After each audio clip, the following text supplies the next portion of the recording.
Welcome to this Yamaha Hub episode, featuring musicians who perform exciting shows and depend on Yamaha instruments at the Disneyland Resort every day, helping to take your special celebration to a new level and enhance the overall Disneyland experience for the guests. Disneyland musicians are talented and enthusiastic artists. In this video, you will hear these unique individuals share their favorite Disneyland musical memories as we travel from Main Street to Innoventions to Tom Sawyer Island to Sleeping Beauty's Castle.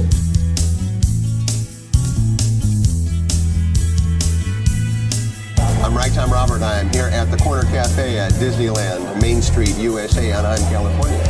I've been here at this piano now for 2 years and 3 months, entertaining our guests who come in here to sit down for a while and enjoy the music. These instruments here are played roughly 11 hours a day, 7 days a week. A little less during fall and winter, but on the average. And the first thing you like is the action, the way they feel when you sit down and play.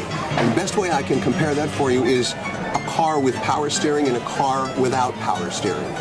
The difference in ease for performance. So when you sit down to play, everything moves for you the way you want it to move and comes back to you the way you want it to come back. And then, of course, we get the nice, bright, crisp sound that comes out of the upright piano, which you want to be able to hear. You don't want it to be a flat, muted sound. You want this to be crisp and bright, and that's what it gives us. I actually work at the All-American Melodrama Theater. We have a 15-year-old Yamaha upright, like this one that we use for the melodrama. It is played pretty much every night of the week, 3-4 hours every night of the week also. It's had some work done, but it's like a brand new piano now. You go through and you change the felts and you fix the strings and you do a little tuning up and it's like a brand new piano. And then in my personal life outside of Disneyland Park, I have a Yamaha P120, and that is my workhorse. It gives me the ability to sequence up to 3 tracks, sound on sound. So I can do a piano track.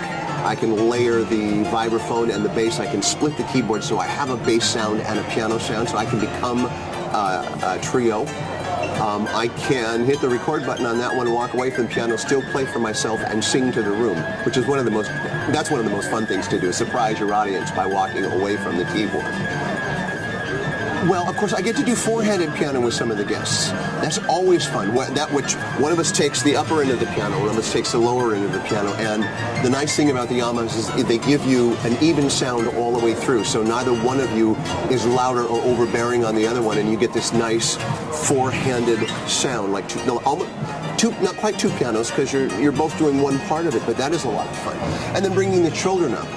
And the nice thing, again, they come up, they sit down, they find their middle C. It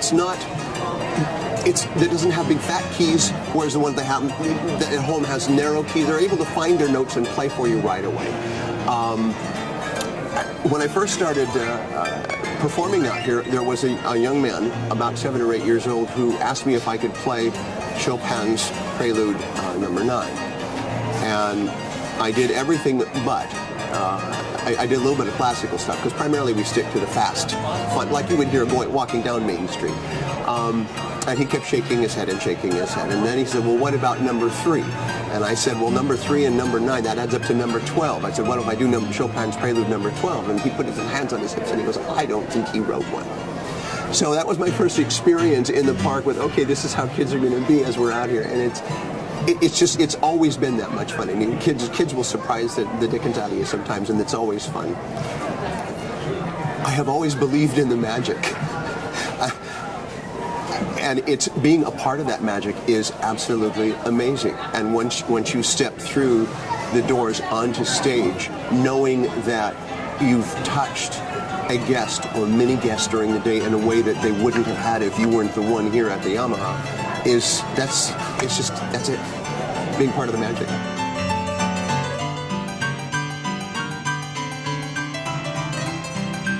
Nice thing is, last year they started putting these buttons that actually say anniversary. There's a pink for anniversary and there's a blue for birthdays. You can tell as they walk through exactly what the celebration is. And I don't know if you caught this when I was playing before, but I tried to catch that for the young ladies that came through.